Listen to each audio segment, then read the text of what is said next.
في التحكيم مع كابتن جهاد جريشة. ميكسر محمد نور. التحكيم مع جريشة. جهاد جريشة. بسم الله الرحمن الرحيم. اعزائي مستمعي اذاعه شباب الرياضه في كل مكان 108 اف ام، اهلا وسهلا بكم جميعا ومرحبا بكم وصباح الخير عليكم جميعا. والتحكيم مع جريشة، حلقه جديده النهارده معاكم على الميكسر محمد نور، الاخراج نهى يحيى، ومعانا على موجز الانباء الزميله امل الدالي.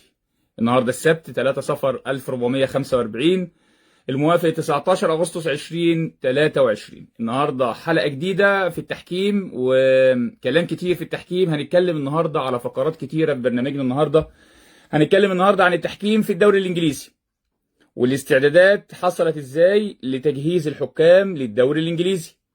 هنتكلم النهاردة عن التحكيم في الدوري السعودي، والتجهيز حصل إزاي لتجهيز الحكام للدوري السعودي، ولجنة حكام الدوري الإنجليزي ولجنة حكام الدوري السعودي، وبيعملوا إيه وإيه اللي ممكن ناخده منهم عشان نعمله في مصر عشان ننجح النجاحات اللي بنشوفها في الدوري الإنجليزي تحكيميا وفي الدوري السعودي تحكيميا. في المقابل هنتكلم بقى على استعدادات مصر للموسم الجديد، وإيه اللي حاصل في لجنة الحكام والاستعدادات الحكام للموسم الجديد، والمشاكل واللي بيحصل إيه، وإيه اللي حصل في لجنة الحكام والخبير الأجنبي اللي سافر، والقصص دي كلها هنتكلم عليها النهارده. هنتكلم النهارده على الموضوع اللي بيشغل كل عناصر التحكيم والحكام في مصر، القائمة الدولية واستعداد لاختيار قائمة دولية وسفراء مصر 2024. وفي الآخر بناخد مداخلات المستمعين معانا على تليفونات 257760 53 و 2575 69 77. الدوري الإنجليزي. الدوري الانجليزي بدأ النهارده، شغالين في الاسبوع الثاني. النهارده مباريات كتيره. النهارده ليفربول وبورنموث وتوتنهام ومانشستر يونايتد ومانشستر سيتي نيوكاسل. ماتشات الدوري الانجليزي، وكلنا بنتابع الدوري الانجليزي. العالم كله بيتابع الدوري الانجليزي، الدوري الاكبر والاشهر على مستوى العالم. التحكيم في الدوري الانجليزي بيشتغلوا ازاي؟ التحكيم في الدوري الانجليزي بيعملوا ايه؟ احنا ما بنعملوش. بينجحوا ازاي واحنا ما بننجحش؟ يعني ايه اللي بيعملوه عشان ينجحهم في الدوري الانجليزي احنا ما بنشتغلش بيه في الدوري المصري؟ وبيشتغلوا ازاي عشان نستفيد من التجربه في التحكيم في الدوري الانجليزي؟ يمكن اتعين هوارد ويب الحكم المشهور الانجليزي كرئيس لجنه الحكام الموسم المنقضي، وكان مكان مايك رايلي ده اللي استمر 13 سنه رئيسا لجنه حكام الاتحاد الانجليزي. طبعا استقرار كان كبير ان رئيس لجنه الحكام استمر 13 سنه، وكان راجل شغال بصوره محترمه جدا. مسك مكانه هوارد ويب. هوارد ويب هو طبعا حكم انجليزي شهير، حكم نهائي كاس عالم 2014 ورئيس لجنه الحكام الحالي في الدوري الانجليزي، وتقاعد 2014.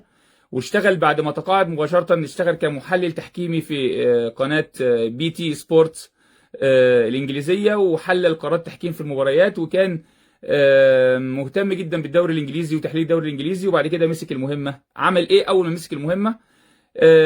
أكد على بدلات الحكام اللي قدام المشكلة عندنا في مصر عشان نقارن بين هنا وهنا.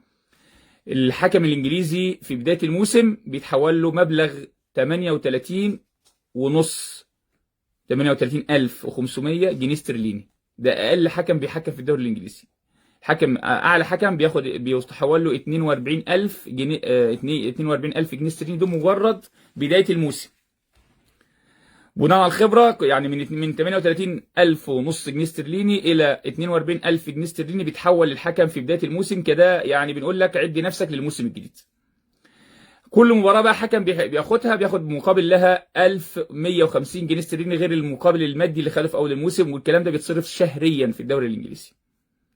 الحكم في الإنجليزي في الموسم الصافي الدخل بتاعه بيتعدى أو يصل ل 70,000 جنيه استرليني. التحكيم في الدوري الإنجليزي هو تحكيم احترافي، حكم محترف. في حكام مسمى بتاعهم في بطاقتهم والباسبور بتاعهم حكم محترف، وبالتالي التحكيم في الدوري الانجليزي شغل احترافي من البدايه للنهايه. هوارد ويب عمل حاجه كويسه جدا. احنا طبعا بنتعلم وبنشوف الحاجه كويسه بنتكلم عليها. قبل الموسم الجديد عمل ايه؟ طلع في احد القنوات الرياضيه بيتكلم عن التحكيم والموسم اللي فات، وبيقيم حكامه على الموسم اللي فات. وعرض اهم الحالات التحكيميه على الموسم اللي فات، وجاب الحوار اللي بيحصل بين حكم الساحه وحكم الفي ار. كان في اخطاء زي اي دوري موجود، اخطاء موجوده في الدوري الانجليزي، موجود اخطاء.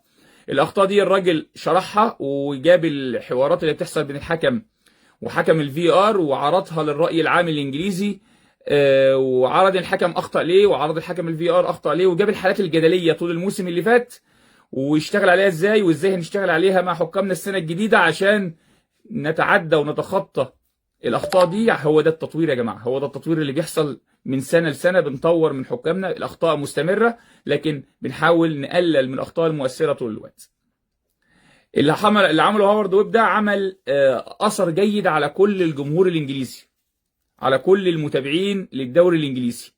اللي عمله هوارد ويب ده درس لكل لجان الحكام على مستوى العالم، بيقول لك احنا عندنا اخطاء، لازم نعترف باخطائنا، لازم نقول ان احنا بشر وفي اخطاء بتحصل حتى واحنا معانا التكنولوجيا، اعلى تكنولوجيا موجوده، لكن بنقول الاخطاء دي بنعترف بيها وبنبينها للراي العام عشان نشتغل عليها في الموسم الجديد. اشتغل هوارد بالموسم الجديد على اعلى مستوى في اعداد حكامه. ظهر الحكام في الاسبوع الاول الدوري الانجليزي على اعلى مستوى. اكيد الاخطاء هتحصل، واكيد بيطلعوا بعد ما الاخطاء بتحصل بيعترفوا بالاخطاء وبيعتذروا للانديه اللي بيخطئوا في حقها، لكن الاستمرار بالتدريب والتدريب المستمر وتطوير حكامه مستمر، وبيشتغل على الحكام بصوره مستمره وتدريب مستمر عشان نلاقي الدوري الانجليزي الاقوى في العالم. هتلاقي معاه تحكيم هو الاقوى حاليا في العالم، لان الشغل اللي بيشتغله على حكامه شغل باحترافيه، شغل بوضوح، وبالتالي بنلاقي التحكيم سنه عن سنه او سنه بعد سنه في تطوير في التحكيم الانجليزي، ودايما الدوري الانجليزي ممثل في كل البطولات العالميه.